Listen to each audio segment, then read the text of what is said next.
지금 나이는 중학교 2학년 나이인데 보시면은 여기서는 지금 발전 단계가 저는 명확히 드러나요. 일단은 뭐가 좋아졌냐면 오늘은 아이들의 글쓰기 발전 과정을 보여드리겠습니다. 첫 번째 글은 6월 달에 썼고 두 번째 글은 이제 10월 달에 썼으니까 약 한 4개월 정도 차이가 있어요. 그래서 여기서 볼 수 있는 변화가 뭔지를 말씀드릴 거고요. 일단 6월 달 글을 좀 보게 되면 예제를 제가 줬습니다. 그래서 스모킹, 흡연이죠. 흡연은 지금 현재는 대부분 국가에서 흡연에 대한 규제가 있는데 지금 문제가 많이 된다고 얘기하는 SNS 또는 소셜 미디어는 어떤 규제가 있어야 되냐를 제가 물어봤어요. 그리고 그거를 할 때는 생각을 좀 넓힐 필요가 있기 때문에 장점과 단점을 살펴보라고 했습니다. 소셜 미디어에 일단 소셜 미디어에 대한 정의가 필요해요. 그 정의가 없이 이걸 얘기하면은 불분명하잖아요. 그래서 정의를 하는 게 기본인데 이 6월 달에 쓴 글에는 정의가 없어요. 그런데 그 외에도 여러 가지 생각할 게 많기 때문에 그 당시에 제가 첨삭할 때는 그 부분은 쓰질 않았어요. 그래서 이제 어떻게 글을 썼냐면은 소셜 미디어에 문제가 많다라고 썼어요. 그래서 이제 사이버 불링 그리고 악플이라고 하죠. 악플 그리고 아이들한테 좋지 않은 영상들 요 세 가지 예제를 들었습니다. 근데 요거 예제는 사실은 조금 더 명확하게 해주면 좋아요. 그래서 이제 사이버 불링은 뭔지 그리고 어떤 것이 사이버 불링을 얘기하는 건지 이런 것들을 얘기해 주면 좋은데 저는 여기서도 포커스는 그 부분이 아니라 다음 부분을 좀 잡았습니다. 포커스를 지금 써놓은 거는 한 10줄 정도 썼는데 여기서 아이가 향상시킬 수 있는 부분은 아이 상태를 좀 보고 거기서 오늘은 이 부분을 중심적으로 생각해서 발전을 시켜 봐야겠다라고 생각하는 게 있잖아요, 제가. 그래서 그걸 하나를 중심으로 주고 나머지 문법적인 요소를 지금 지도한 거예요. 그래서 그 개괄적인 예제로는 나쁘지 않습니다. 요 세 가지 정도가. 이제 어디로 들어가냐면 오늘 글쓰기의 핵심적인 부분이죠. 어떻게 규제를 할 거냐. 어떤 규제를 할 거냐. 그래서 어떻게 썼냐면 AI 시스템 즉 인공지능이죠. Artificial Intelligence 시스템을 만들어 가지고 좋지 않은 것들을 지우겠다. 약간 구체적으로 쓴 건 이건데요. 사용자가 무엇인가를 SNS나 소셜미디어에 올리기 전에 스스로 AI 체커의 도움을 받아서 그것을 이제 가려낼 수 있도록 시스템을 만들겠다라고 하고 이렇게 되면 이제 충격을 받는 사람들이 적을 것이다 이렇게 얘기를 했어요. 그 예제로는 명확하게 썼지 않았지만 이 글 쓴 아이가 어떤 그 비디오를 봤는데 그게 자기한테 충격을 줬다 이렇게 썼어요. 그 자체는 괜찮다고 보고요. 저는 이제 포커스는 어디다 뒀냐? 생각의 깊이를 늘릴 수 있는 게 어떤 건가 이렇게 생각을 해보고 이 질문을 이제 던져서 다시 쓰게 했는데 AI 시스템이 어떻게 무엇이 올바르고 무엇이 올바르지 않은 내용인지를 판단하냐라는 질문을 한 거예요. 여기서는 이제 옳고 그름의 판단을 누군가는 해야 되는데 AI가 하는 건 아니고 AI가 어떤 정보를 받아서 그걸 할 거잖아요. 그럼 AI가 어떻게 옳고 그름을 판단할 수 있겠냐? 이거를 최소한 생각을 해보고 이 문제점이 있다 정도는 얘기가 나올 수 있도록 유도를 한 겁니다. 그래서 지금 이 글 자체를 판단하게 되면 이 한 문장 한 문장 그 속에 있는 생각들은 괜찮은데 지금은 조금 부족한 거는 구조가 부족해요. 꼭 구조를 딱딱 맞춰서 쓰는 게 기계적으로 쓰는 게 좋진 않은데 일정 부분은 구조에 따라서 생각이 변할 수가 있어요. 그래서 지금 한 문단으로 딱 썼는데 요거는 제가 지도를 이미 했죠. 여러 문단으로 그리고 문단에는 어떤 것이 필요한지를 여러 번 지도했는데 이 아이 입장에서는 글을 쓸 때 생각해야 될 게 굉장히 많아요. 그냥 그 주제 자체를 생각하는데 바쁜 거예요. 그래서 지금 구조를 이렇게 가져야 된다는 거는 까먹고 그냥 한 문단으로 쓴 거예요. 자기 생각만 집중해서 쓴 거예요. 이 생각조차도 상당히 견고하고 좋은 생각들이 있습니다. 그래서 이거 자체가 굉장히 어려웠을 거예요. 그래서 제가 나서가지고 이 구조가 왜 이래? 이거 왜 한 문단으로 써놨어? 이런 얘기조차 하지 않았어요. 물론 다음 시간에는 또 그려주고 이런 구조로 쓰라고 하겠죠. 그런 날이 오겠죠. 어떤 날은 뭐 굳이 다른 거보다는 구조를 집중적으로 지도할 수 있는 날이 오겠죠. 하지만 이 날은 그렇지 않았어요.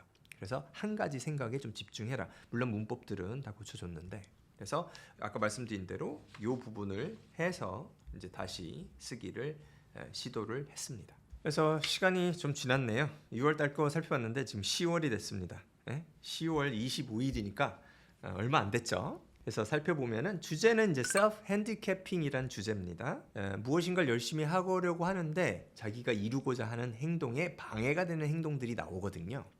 이런 것은 이제 self handicapping이라고 하는데, 그 self handicaping이 어떤 self handicapping, 자기가 가지고 있는 그 경향들이 있냐, 그거를 이제 물어보고 역사적인 접근을 해서 과거에 이것이 어떻게 만들어졌고 현재는 어떻게 자기가 하고자 하는 것에 방해가 되고 이것을 미래에는 어떻게 할 것인가에 대해서 제가 물어봤어요. 일단은 self handicapping이라는 개념 자체를 공부를 하죠.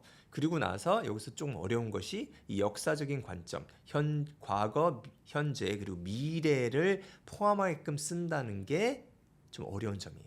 근데 지금 보시면은 제 문단별로 좀 얘기를 해준 경우도 있지만은 이 그 구조를 잘 따라 썼습니다.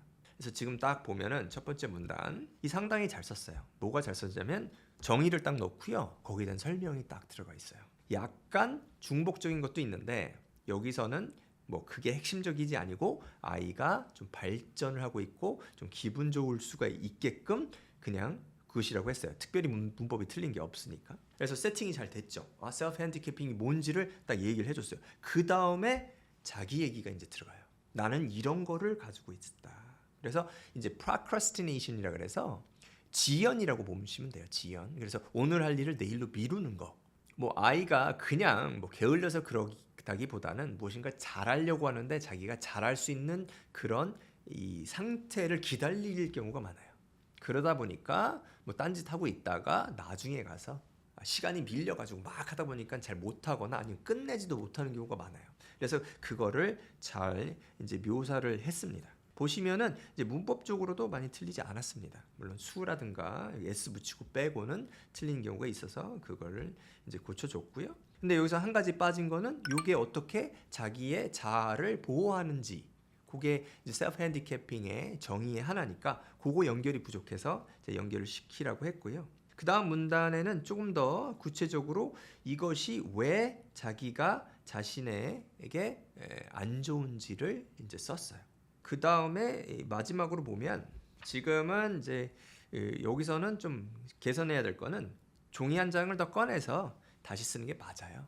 지금 이제 그 스페이스가 부족하다 보니까 일단은 글씨가 작아지죠. 공간이 부족하니까 많은 걸 지금 넣고 싶어요. 설명을 안 하고 함축적으로 쓰다 보니까 이게 무슨 내용인지가 모호해졌어요. 마지막 문단은. 요거는 이제 좋지 않은 거라서 제가 이 뜻을 대략적으로는 어떤 건지 압니다.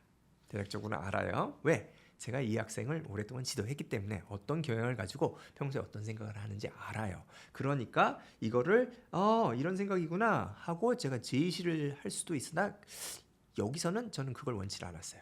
그래서 이게 무슨 얘기야 하고 설명을 자세히 하라 이렇게 뒤에 한 거죠.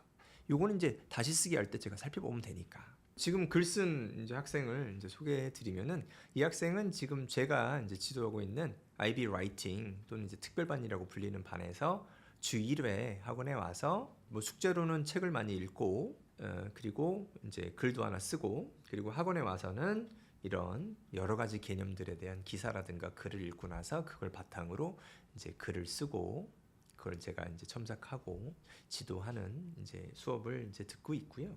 지금 나이는 중학교 2학년 나이인데 보시면은 여기서 지금 발전 단계가 저는 명확히 드러나요. 일단은 뭐가 좋아졌냐면 글쓰기를 하기 위해서는 이런 거 저런 거 이런 거 저런 거를 충족시켜 달라고 요구사항이 있는데 그 요구사항을 맞추려고 상당히 노력했고 상당 부분은 그걸 맞췄어요. 그냥 생각뿐만 아니라 그 생각을 어떤 틀에 넣어서 요구사항에 넣어서 하려는 시도가 좋았고 상당 부분은 수행했다. 그래서 이게 상당히 강점이고 그 다음에 두 번째로 보시면은 특히 자기가 여유가 있을 때는 문법이 많이 틀리지 않아요.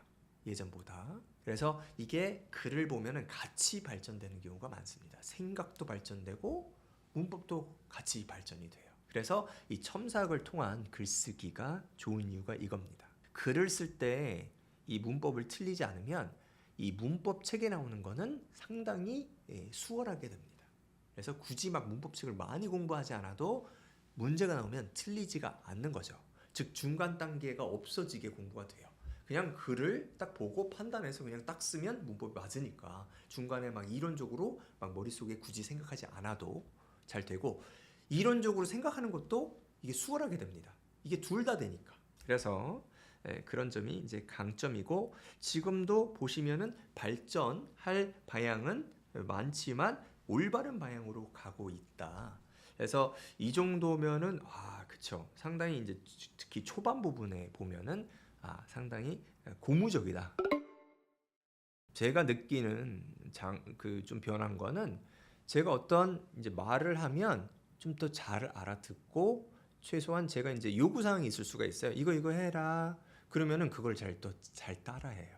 지금 보시면 이제 프롬프트라고 하는데, 네 줄짜리 그 글에 대한 글을 이렇게 쓰라고 하는 소개 글을 프롬프트라고 하는데, 프롬프트를 따르려고 하는 시도가 지금 좋잖아요. 이전에는 자기가 생각하는 걸 그냥 썼고, 지금은 조금 더 선생님이 요구하는 걸 이제 쓴다고 하잖아요. 이게 뭐랑 같냐면, 누군가가 이렇게 해주세요, 나의 생각이 이러니까 이렇게 따라주세요 하는 걸 이해를 하려고 하고, 그걸 이제 반응을 하려고 하는 시도가 좋아진다는 거예요.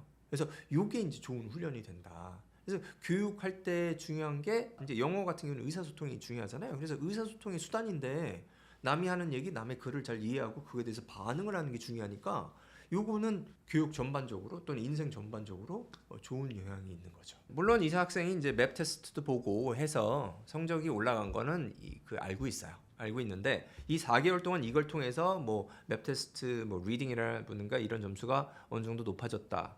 이거를 뭐 제가 머릿속으로 뭐 어렴풋이는 알겠지만 이걸 막 판단하고 싶지는 않아요. 실제로는 제 맵 테스트를 뭐 이 학생은 얼마 전에 봤는데, 뭐 유세지라고 하는 거는 상당히 많이 올랐어요. 유세지가 이제 글쓰기 할 때 많이 배우는 용법들이라든가 뭐 이런 걸 많이 테스트하는 건데, 요거는 뭐 다른 영역보다 훨씬 많이 올랐으니까 뭐 이 글 쓰는 지도받은 효과가 있다고 보는데, 그거에 저는 뭐 이렇게 딱 집중해서 하고 싶지는 않고, 이 전반적인 이 영어 실력 또는 이제 학습 그 실력 또는 생각의 발전에 이제 집중을 하죠. 반복을 하는 학생들이 있는데, 반복이 아닌 경우에 만약에 글을 길게 쓴다는 것은 생각의 깊이가 깊어진다는 거예요. 말하자면은 뭐 흡연은 좋지 않다.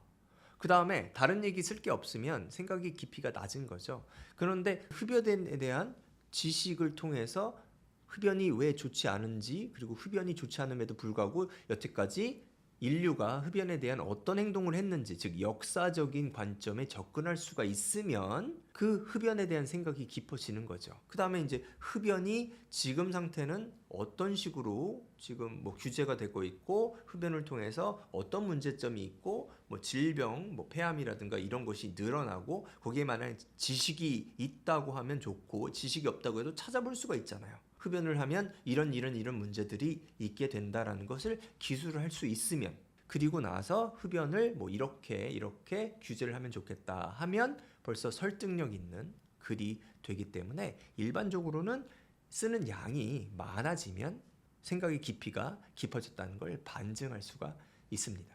물론 이제 반복하는 거는 그건 이제 잡아줘야 돼요.